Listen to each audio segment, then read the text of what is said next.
आम के आकार की दिखने वाली इस झील के किनारे आज से 180 साल पहले एक यूरोपीय कारोबारी ने घर बनाया था। तब उन्होंने इस झील को देखकर कहा था कि हिमालय की पहाड़ियों में 2400 किलोमीटर घूमने के बाद मुझे इतनी खूबसूरत जगह मिली है। 1841 में उस घटना के बाद नैनीताल एक कस्बे से हिल स्टेशन के रूप में विकसित होने लगा। अंग्रेजों का पिकनिक स्पॉट नैनीताल अब साल भर पर्यटकों से गुलजार रहता है।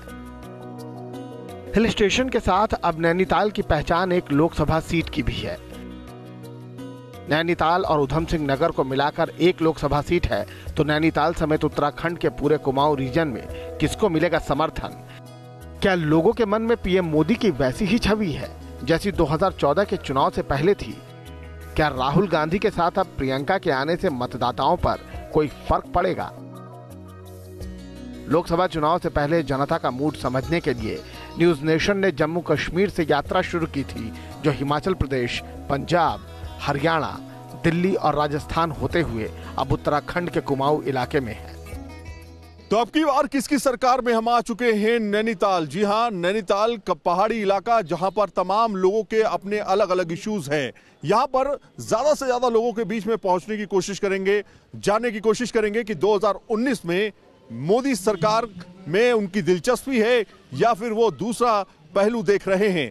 जाहिर तौर पर तमाम इश्यूज हैं, उन इश्यूज को समझने की कोशिश करेंगे और जानने की कोशिश करेंगे इस बार का यहां मनपसंद नेता कौन होगा। उत्तराखंड की 5 लोकसभा सीटों में से कुमाऊं इलाके में 2 सीटें पड़ती हैं, नैनीताल, उधम सिंह नगर और अल्मोड़ा। अल्मोड़ा लोकसभा क्षेत्र पहाड़ी इलाका है, तो नैनीताल लोकसभा सीट में यूपी से लगा उत्तराखंड का मैदानी भाग भी आता है। तो हमने नैनीताल से जनता का मूड समझने की कोशिश की। नैनीताल में अभी कड़ाके की ठंड पड़ रही है, लेकिन लोकसभा चुनाव की आहट माहौल में तपिश पैदा कर रही है। चुनाव आयोग लोगों को वोट डालने के लिए भी जागरूक कर रहा है। यहाँ पर पूरी मंडावली लगी हुई है और खासतौर पे यहाँ पर गीत के द्वारा अपने मताधिकार का प्रयोग किस तरह से करना है लोगों को, और तमाम जानकारियां दी जा रही हैं। तो हम सुनते हैं एक गीत जिसमें निर्वाचन और मतदान को लेकर के एक गीत सुनाया जाएगा और लोगों को जागरूक किया जाएगा। सर, शुरू करते हैं।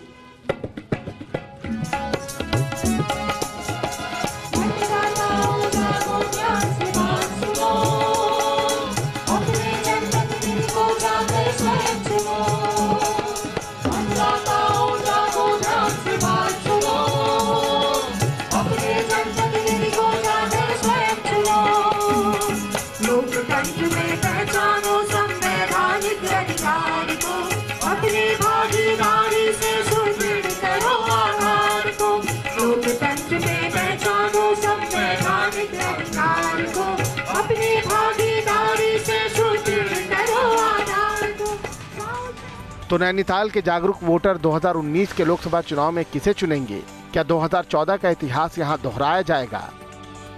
2014 में बीजेपी ने उत्तराखंड की सभी 5 सीटों पर कब्जा जमाया था। नैनीताल उधम सिंह नगर सीट से भगत सिंह कोश्यारी को जीत मिली थी। कोश्यारी ने कांग्रेस के केसी सिंह को करीब 3 लाख वोटों से हराया था। 2014 से पहले नैनीताल सीट कांग्रेस का गढ़ हुआ करती थी। अब तक ये सीट बीजेपी को सिर्फ 2 बार ही मिली थी। अब कांग्रेस को नई मजबूती देने के लिए राहुल गांधी ने प्रियंका गांधी को भी पार्टी का महासचिव बना दिया है और वो सक्रिय राजनीति में उतर आई हैं। लेकिन क्या ये फैक्टर नैनीताल में कांग्रेस के लिए फायदेमंद साबित होगा? हमने नैनी झील पर लोगों से ये सवाल पूछा। इंदिरा गांधी जी की उन पे शक्ल, मतलब उन पे छवि उन पे हमें दिखाई देती है, लेकिन हम चाहेंगे जिस तरीके से इंदिरा गांधी जी ने हमारे देश के लिए किया है, वैसी प्रियंका जी भी आगे हमारे देश के लिए कुछ करे। अगर वो कुछ भी इंदिरा गांधी जी के बराबर भी अगर हमारे लिए कुछ करती है तो हमारा वोट तो पक्का उन्हीं को होगा। पक्का जाएगा वोट? जी पक्का, 100%।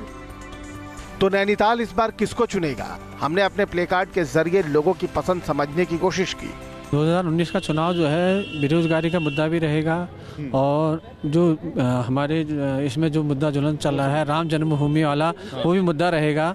वर्तमान सरकार जिस तरीके से चल रही है वो मेन मुद्दा है, अच्छे से चल रही है और इसी मुद्दे पर हम दोबारा उनको मौका देंगे। विकास के मुद्दे पर वोट देंगे। आप किस मुद्दे पर? हम भी विकास के मुद्दे पे। विकास के मुद्दे पर देंगे। मैम, ये बताइए कि आप लोग दूर दराज के इलाके से आई हैं, लेकिन पूरे देश में चुनाव होगा, किन मुद्दे पर वोट होगा? विकास के मुद्दे पर ही वोट होना चाहिए। आपसे हम समझना चाहेंगे कि आपके इस कार्ड में कौन है? हमारे दिखाइए। नरेंद्र मोदी जी हैं। क्यों है? क्यों है? क्योंकि इस समय विकास के सबसे आगे जो इसमें हिंदुस्तान को बात होती है, तो इसमें जो देश में है सबसे ऊपर जो है हिंदुस्तान रहेगा आगे। आपके कार्ड में कौन है? जी नरेंद्र मोदी जी। क्यों है? सर नरेंद्र मोदी जी विकास के मुद्दे पे है सर। आपके कार्ड में कौन मोदी जी। मोदी क्यों है? नरेंद्र। इन्होंने देश को विदेशों में भी जिस तरह की प्रख्याति दी है, पहचान दिलाई है, उस वजह से। आपके कार्ड में कौन है? हमारे वाले हैं ही नहीं इसमें तो। हाँ, कौन है? दिखाइए। तो ये इसमें नाराजगी क्या है? इसमें अच्छा ही क्या है? तो आपके कार्ड में कौन? हमारे कार्ड में वही है जो हमें नहीं चाहिए। मतलब आपको राहुल गांधी नहीं चाहिए? नहीं चाहिए। आप बताइए। हमारे नेता नहीं है। ये आपके नेता नहीं है? आप बताइए। अभी दिल्ली बहुत दूर है इनके लिए। इनके लिए दिल्ली दूर है। अरे तो सिर्फ विकास पुरुष मोदी जी। नैनीताल उधम सिंह नगर लोकसभा सीट में हल्द्वानी इलाका भी आता है। हल्द्वानी मैदानी भाग पर आखिरी शहर है, जिसके आगे पहाड़ शुरू हो जाते हैं। हमने हल्द्वानी का रुख किया। पहाड़ी इलाकों के तमाम पड़ावों को पार करने के बाद हम आ चुके हैं हल्द्वानी, जो कि उधम सिंह नगर नैनीताल क्षेत्र में आता है। यहाँ की राजनीति की बात की जाए तो राज्य की राजनीति अलग है, केंद्र की राजनीति अलग है। हम जनता के बीच चलेंगे हल्द्वानी में और लोगों से बातचीत करेंगे, जानने की कोशिश करेंगे कि आखिर उनके मुद्दे क्या हैं और इस बार का नेता कौन होगा।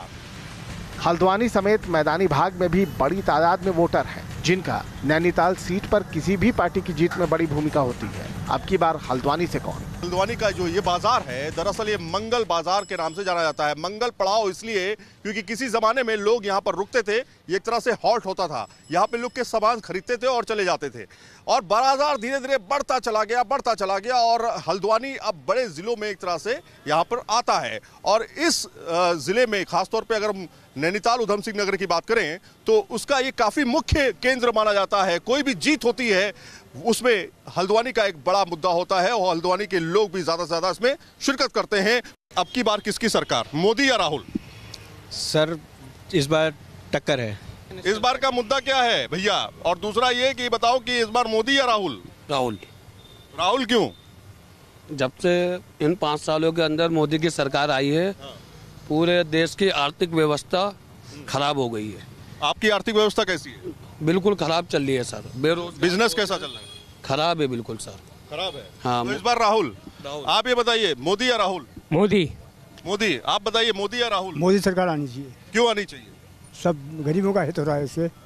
गरीबों का हित हो रहा है इससे। गरीबों का हित हो रहा है। मोदी या राहुल? राहुल। क्यों? राहुल अच्छा काम करता है। अच्छा काम करता, अभी तो आए नहीं, किसी पोस्ट पर आई नहीं। वो आएंगे मुकद्दर, मगर नसीब की बात है इसमें तो। नसीब की बात है, बहुत बढ़िया बात बोली इन्होंने, नसीब की बात है। और तमाम लोगों से बातचीत कर लेते हैं। ये बताइए, राहुल होंगे देश के मुखिया या मोदी? राहुल। नैनीताल सीट पर बीजेपी भगत सिंह कोश्यारी को फिर चुनावी मैदान में उतार सकती है। सांसद भगत सिंह कोश्यारी को भी जीत का पूरा भरोसा है। जो हमने संकल्प लिए थे वो संकल्प हम लोगों ने पूरे किए हैं, और अभी जो रास्ते अधूरे पड़े हैं, जो अभी भी कुछ गाँव में हमारा इंटरनेट नहीं पहुंच पा रहा है, अभी 10-20% रह गए हैं, और भी बहुत सारे इस प्रकार के काम हैं जिनको हमें शिक्षा के बारे में हमें और अधिक काम करना है।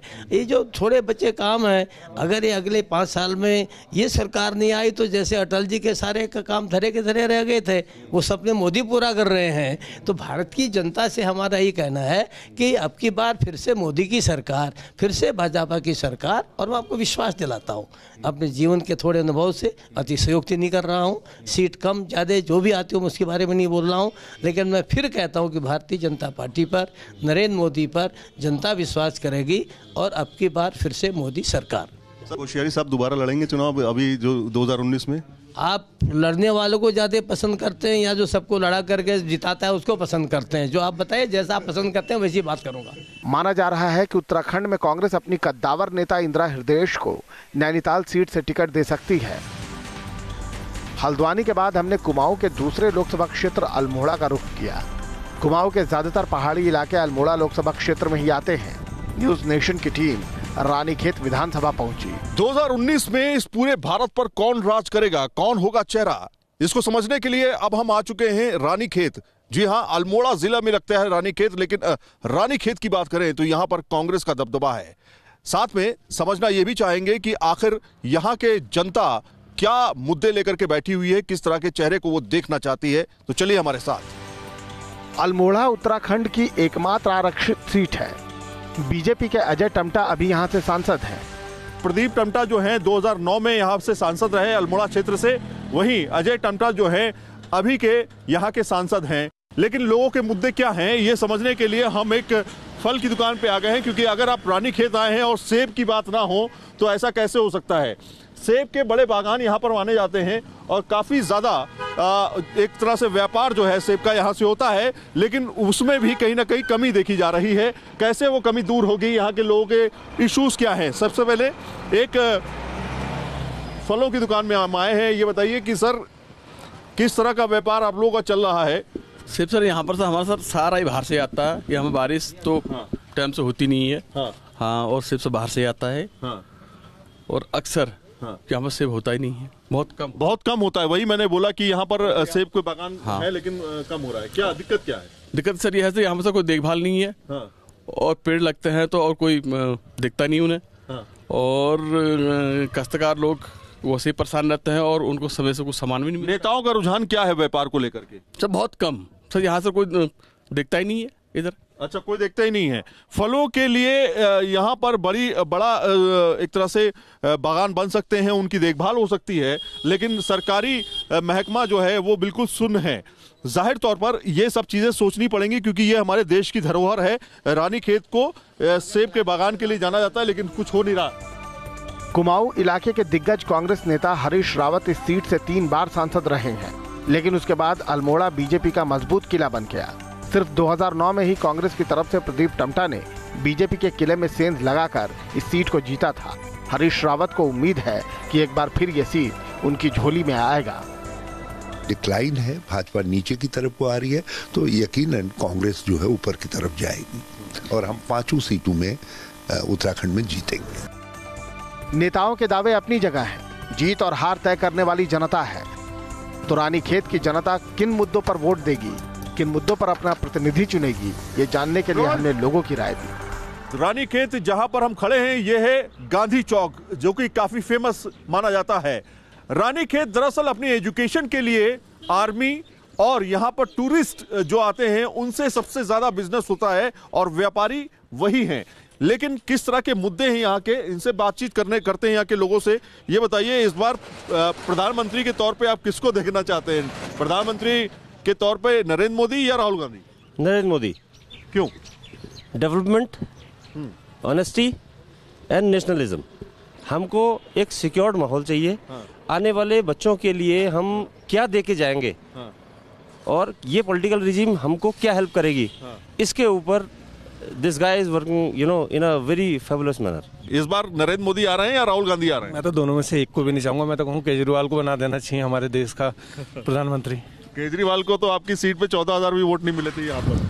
सर वो दूसरी चीज़ है, लेकिन उसका नेचर देखिए ना, अपने शहर में उसने पेंशन दोबारा वो कर दी है और हमारे केंद्रीय कर्मचारियों के लिए तो बहुत अच्छा, सब जनों के लिए अच्छा ही कर रखा है उसने। मतलब आपका वोट आप पर जाएगा। आप ये बताइए कि इस बार नरेंद्र मोदी या राहुल गांधी? नरेंद्र मोदी। नरेंद्र मोदी क्यों? क्योंकि वो युवाओं के लिए अच्छे सर, नई पीढ़ी के लिए बहुत अच्छे सर। नई पीढ़ी के लिए बहुत अच्छे। नई पीढ़ी के किस तरह से अच्छे हैं? क्या ऐसा उन्होंने किया जो आपको लगता है सही है? नई पीढ़ी के लिए एक तो शिक्षा अच्छा है, शिक्षा के लिए भी, और किसानों के लिए भी कर रहे हैं सर। बिजली दिया, पानी, कम खर्चे में ज़्यादा आमदनी बना रहे सर। अजय टम्टा मोदी सरकार में कपड़ा राज्य मंत्री हैं। मोदी सरकार की उपलब्धियों के रथ पर सवार होकर टम्टा एक बार फिर जनता से नया कार्यकाल मांगेंगे। हालांकि इस बार उनके लिए लड़ाई 2014 के मुकाबले मुश्किल हो सकती है। वीडियो जर्नलिस्ट चेतन शर्मा के साथ सैयद आमिर हुसैन, न्यूज़ नेशन, रानीखेत।